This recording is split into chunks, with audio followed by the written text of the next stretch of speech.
So Terry O'Reilly says that swim, drink, fish is more than a slogan. It's a way of life. Does that have meaning for you, that it's a way of life, swim, drink, fish? Being able to get into the water and swim, and I mean, we live around so much water here, so much fresh water, and it's a big part of my life. I don't fish that much, but I want to be, actually, I eat fish out of Lake Huron and Georgian Bay, and I love being able to purchase, freshly caught local fish. And what's the other part? Swim, drink. Oh, drink. Yeah, that's kind of necessary. I love tap water, and that's so much about what Waterkeeper does, is protect those precious areas, source water areas, and the lake itself. Now, you are associated, have worked for, have lent your support to a number of environmental organizations. A very powerful supporter out there. What is it about Waterkeepers that speaks to you specifically as an organization? I think what I love about Waterkeeper is that they're real, that it isn't all just window dressing. They actually get in there into hearings, into cases, court cases. They are concerned with dotting the I's and crossing the T's and being a really able participant at the table where big decisions are made about the commons, about things that everybody as a citizen relies on. And I just think their Waterkeeper's expertise and their ability to bring in different experts and just fight the fight with a lot of knowledge and practical ability is what sets them, in my mind, as a really hardworking and successful organization. Artists are often first responders to environmental issues, societal issues, a big voice often.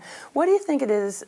Is there something about being an artist that makes you more susceptible, more able to be a first responder?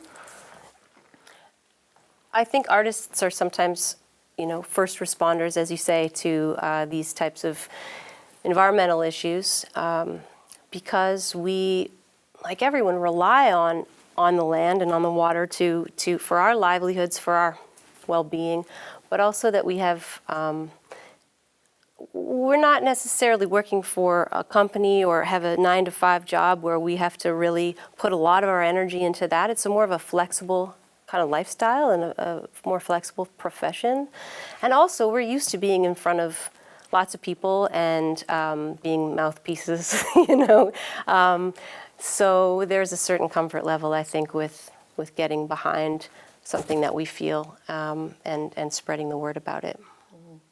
When you think about water, of the many issues that you've been engaged with, and you look towards the future as Canadians, what do you think about that future? Are we in a good shape, bad shape? Canada, water, the future. Where are we going? Well, I'm concerned with the omnibus bills. Like most people in the country, bills C-38 and C-45 have done real damage to the ability for us to have environmental assessments, rigorous environmental assessments, where you're looking at huge proposals for industrial activity that needs to be well understood and it needs to have the rigor of science and be put to a lot of tests before it can be considered or approved.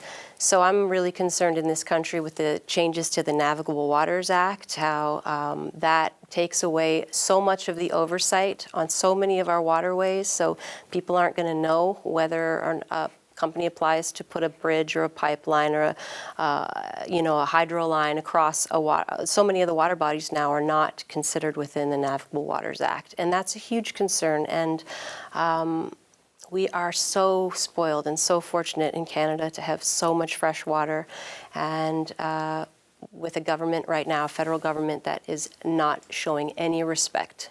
I'm looking forward to the day when those laws can be put back in place and we can have some much better oversight than we have right now. Yeah, I know it's amazing when you work with an organization that does enforce existing laws, which is hard enough already. Yeah. And then the laws are being pulled back so that there's almost nothing to enforce anymore. It's gobsmacking. Sorry, I'm not in this. No, that's exactly how, yeah, right. What natural space inspires you most?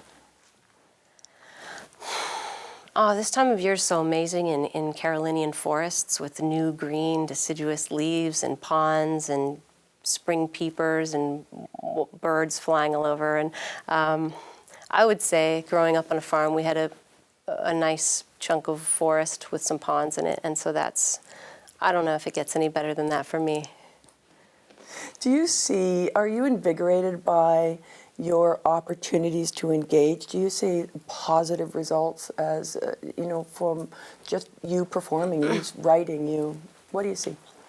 I think what I've felt most and had my eyes opened on most in the last few years is just how, as a citizen, I mean, I'm a singer and so a public person as well, but just as a citizen, if you have the time and the interest and the passion to investigate something and really try to be an active, committed voice on issues that are in your own neighborhood, or that there is a way to get through the obfuscation of bureaucracy and land use planning and the confusion that initially seems way intimidating and overwhelming. What's been inspiring to me is that you can chip away and play a role, and that it is only people that are running the world, and we are made of the same stuff as anyone else, and that there's a corporate framework that we're living in, and so it's difficult to get through some of those systematic barriers, but I do feel that change is definitely possible, that committed people can make their inches of difference, and collectively that we can do good things.